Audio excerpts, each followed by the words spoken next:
오, 유구 나이스.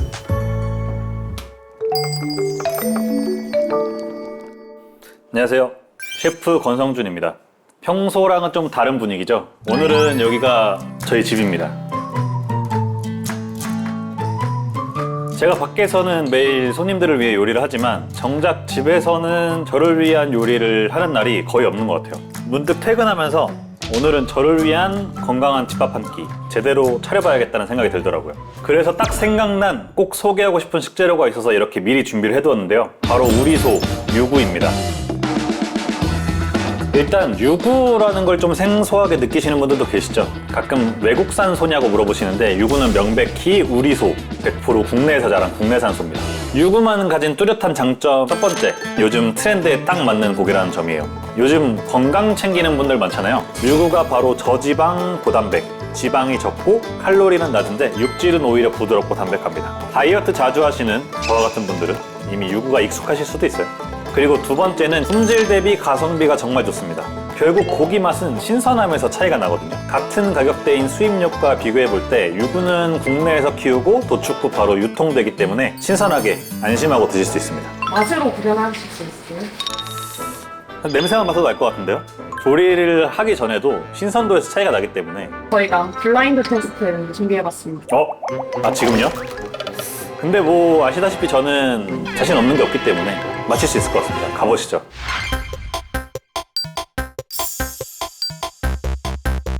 굽지 않아도 먹어보지 않아도 압니다. 얘는 이 세포 벽들이 꽉 차 있거든요. 근데 얘는 벽이 허물어져 있고 좀 늘어져 있어요. 이게 냉동이 되었다가 해동이 되고 이걸 반복하면은 결합 조직들이 풀어지면서 좀 사이가 벌어지거든요.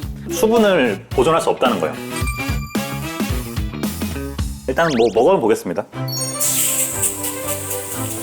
배고프기 때문에 2개씩 굽겠습니다. 근데 고기가 이미 색깔부터가 좀 너무 다르다. 고기를 구울 때 가장 중요한 거는 처음에 불이 좀 세야 됩니다. 그 이유는 뭘까요? 육즙. 제가 기다리는 오답입니다. 되게 많은 분들이 잘못 알고 계시는데 겉을 세게 익힌다고 해서 육즙이 보존되진 않습니다. 하지만 이렇게 하는 이유는 뭐냐면 화학 반응을 이끌어내기 위함인데 마이야르라고 하죠, 흔히. 근데 이게 고기가 이쪽 친구는 기름을 사실 이 팬에 발라주지 않았음에도 바로 떨어지거든요. 근데 얘는 지금 이미 달라붙었어요. 고기가 안 떨어져요. 먹어볼까요? 냄새 좋고.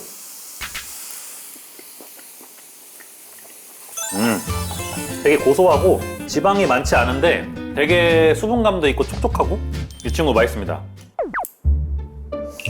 얘는 때깔부터 틀려 먹었어요. 고기 단백질 분자 사이사이가 이미 벌어져 있거든요. 냉동 해동이 반복됐다는 소리고 멀리서 온 고기일 가능성이 높겠죠. 이 친구는 조금 고소하고 진한 육향이 있다면 얘는 약간 잡내가 살짝 있어요. 한번 맞춰보시자면? 이게 국내산 유구인 것 같고요. 얘는 수입육인 것 같습니다. 정답입니다. 맞나요? 뭐 당연한 결과네요.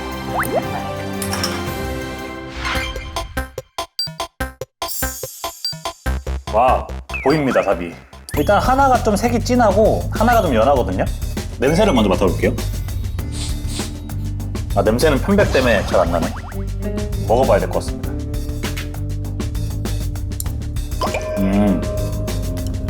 다음 거.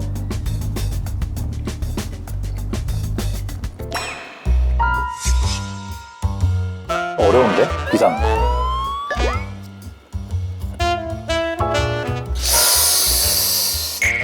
쉽지 않은데? 잠깐만. 맞춰보자면 이 친구가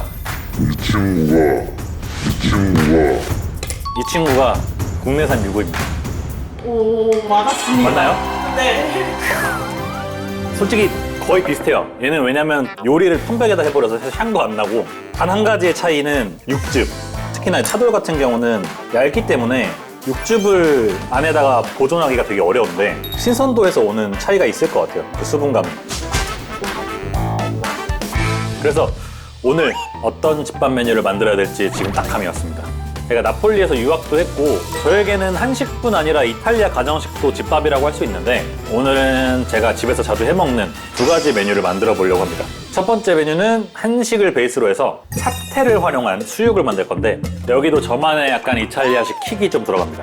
두 번째 메뉴는 등심을 활용해서 이탈리아 가정식 메뉴인 살팀보카를 해보겠습니다. 살팀보카는 이게 로마 정통 음식인데 제가 이탈리아에서 유학을 할 때 집밥으로 많이 먹었던 추억의 음식이고요. 최대한 따라하기 쉽게 간단하게 시작해볼까요?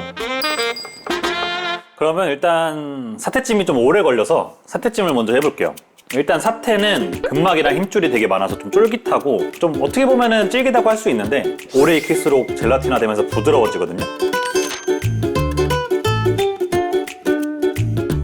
일단 물은 한 1리터 정도? 근데 사태찜 같은 게 되게 좋은 게 그냥 삶아놓고 1시간 켜놓고 그냥 핸드폰 하고 아니면 뭐 샤워하고 나오던지 그런 식으로 좀 편하게 할 수 있어요. 사태를 먼저 오케이 좀 풍부한 향을 주기 위해서 된장, 그리고 얘는 생강이고요, 마늘, 파도 넣고요, 그리고 월계수잎, 우리 파슬리는 이따가 사용할 건데 킥으로 줄기를 좀 넣어줄게요.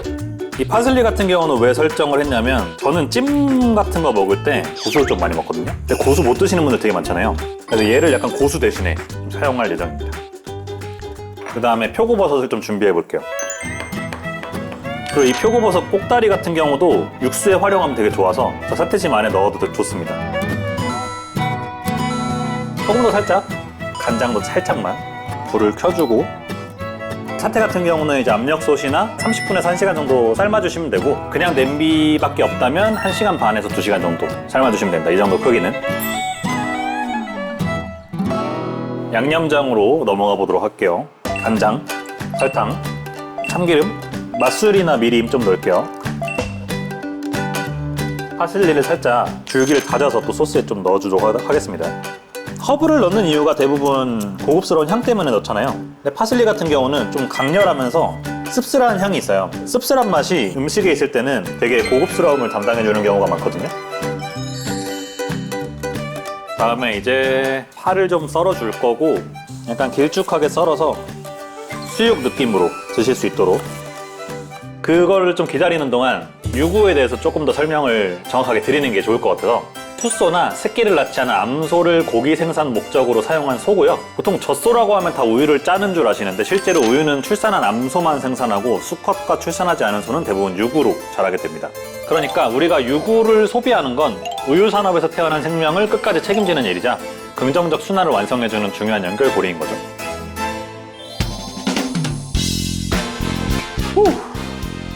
잘 익은 것 같군요. 자, 사태 같은 경우는 45분 정도 쪘고요. 보시다시피 아주 잘 익었습니다. 오! 잘 익었는지.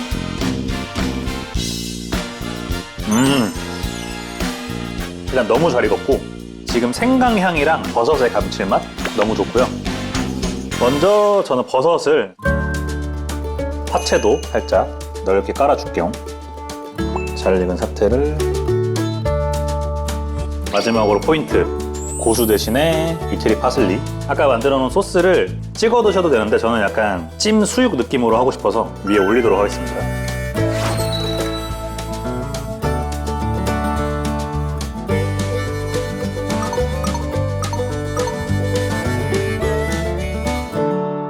다음은 살팀보카인데 너무 맛있어가지고 입안으로 참지 못하고 뛰어든다. 멈출 수 없는 맛이다. 이런 뜻이죠.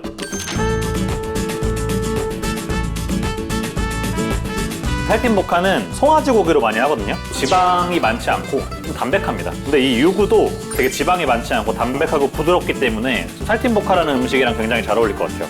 먼저 등심을 얇게 썰겠습니다. 고기가 엄청 신선한데? 고기 질이 좋다는 걸 어떻게 알지? 수분감이 사실 보여요. 이 결이 살아있다는 게 좀 보이거든요. 이거 혹시 언제 도축된 건지 아시나요? 일주일 됐다고 합니다. 일주일. 딱 좋네요. 소고기는 잡은 지 일주일 정도 된 게 제일 맛있는 것 같아요. 적당히 사후 경직이 풀어지면서 고기 숙성이 자체적으로 일어나서 감칠맛도 좀 올라오면서 부드러운 이 정도만 해보겠습니다. 살팀보카 같은 경우는 이 프로슈토 햄이 항상 같이 가야 되는데 프로슈토가 가진 지방과 햄의 감칠맛을 고기 자체에 같이 넣어주는 거거든요. 이런 식으로 감싸주고, 세이지라는 허브인데 이탈리아에서 굉장히 많이 사용하는 허브입니다. 이거를 한 장 같이 이런 식으로 붙여주면 끝입니다. 세이지는 약간 씁쓸한 향이 나는데 타임을 보통 이제 치과 냄새 난다고 많이 표현하거든요. 그런 뉘앙스도 좀 있고 대신에 좀 더 고소하고 프레쉬해요. 저는 좀 추천을 드려요. 한 번 정도는 사용해 보시는 걸. 네, 이렇게 완성이 됐고 올리브오일 밀가루로 입히면서 팬에 올려줄 거고요. 요리는 얘는 이제 익히기만 하면 끝입니다. 우리가 육회 많이 먹잖아요. 이탈리아도 그 날 고기를 되게 좋아하거든요. 근데 그 날 고기를 먹는 방법 중에 까르파초라는 조리법도 있고 안심이나 등심을 테두리만 한번 구워서 얼려서 얇게 슬라이스 해 먹는 건데 그걸로 드셔도 되게 좋을 것 같습니다. 그리고 저는 사실 한식 중에서 제일 좋을 푸드 중에 하나가 소고기 묵국이거든요. 소고기 미역국이랑 약간 사태 같은 거 혹은 국거리 유구 사용해서 끓여 먹으면 너무 좋을 것 같습니다. 이제 다 된 것 같거든요. 한번 뒤집어 볼게요. 와우, 완벽. 이 친구는 많이 뒤집으면 좀 흐트러질 수가 있어서 딱 한 번만 뒤집는 게 좋습니다. 후추 살짝 쳐주고요. 화이트 와인 살짝. 오늘의 포인트, 레몬. 약간의 산미가 느끼한 맛을 좀 잡아주거든요. 끼얹어주면서 부드럽게. 제가 오늘 한식이랑 양식 하나씩 하고 있잖아요. 유구는 되게 좀 폭넓게 사용을 할 수 있는 것 같아요. 한식뿐만 아니고 양식도 그렇고 모든 요리에 다 좋다. 플레이팅도 중요한데 요리사의 기본은 간입니다. 배고파서 그런 거 아니고요. 배고프기 때문에 2개씩 굽겠습니다. 맛있어 보이는데?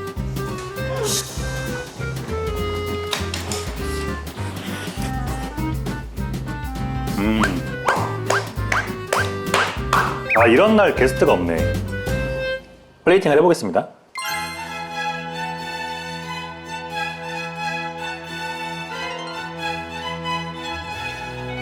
이렇게 살팀보카는 완성입니다.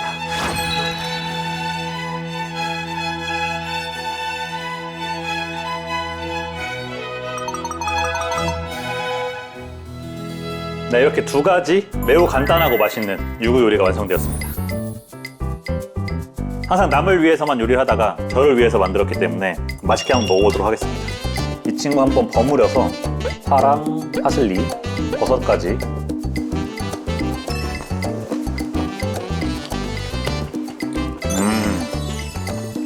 일단 유구 자체가 되게 담백하잖아요. 그래서 한식이 추구하는 그런 담백함, 정갈함 이런 거랑 되게 잘 맞는 것 같아요.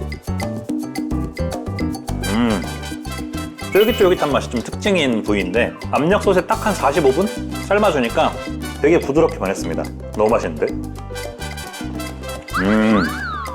그래서 제가 아까 블라인드 테이스팅 하면서 느낀 건데 수입 요구로 하면은 찜을 해도 좀 질긴 뉘앙스가 좀 있었어요. 식감이 되게 좋지 않았거든요. 부서지는 식감도 들고. 근데 이제 육으로 만든 찜을 먹어보니까 확실히 탱글탱글하고 오래 익혔음에도 식감이 살아있고 촉촉하게 드실 수 있는. 이건 꼭 해드셔야 됩니다. 집에서 진짜로. 만드는 게 진짜 간단하고 사태라는 부위가 굉장히 저렴한 부위거든요. 사실 가뜩이나 가성비가 좋은 유구를 그 중에서도 사태를 써서 찜을 한다? 이거는 한 10,000원, 20,000원이면 온 가족이 한꺼번에 배부르게 먹을 수 있을 것 같아요.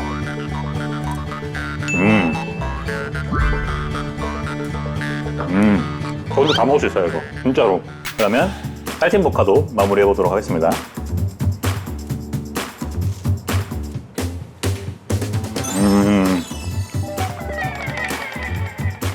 확실히 수입육보다는 그 특유의 탄탄한 식감이 있어서 퍽퍽해지거나 수분이 다 빠지거나 하지 않고 계속 그 탄탄함이 유지가 돼요. 얘는 근데 좀 짭짤하고 고기의 맛도 충분히 들어있기 때문에 밥 반찬으로도 되게 좋습니다. 제가 3일 전에 로마를 다녀왔는데 그거보다 맛있어요. 역시 요리는 하는 사람이 중요한 것 같아요. 이렇게 오랜만에 저를 위한 집밥 한 상 제대로 차려봤습니다. 사실 집밥이라는 게 거창할 필요 없잖아요. 만드는 사람의 정성만으로도 맛있는 한 끼가 되는 것 같습니다. 오늘 알려드린 레시피 정말 어렵지 않으니까 꼭 한번 따라해보시고 이왕이면은 우리 소, 유구로 맛도 좋고 유구 산업에도 힘이 되니까요. 오늘만큼은 유구를 활용해서 따뜻한 한 끼 챙겨보시죠. 지금까지 유구를 부탁해였습니다.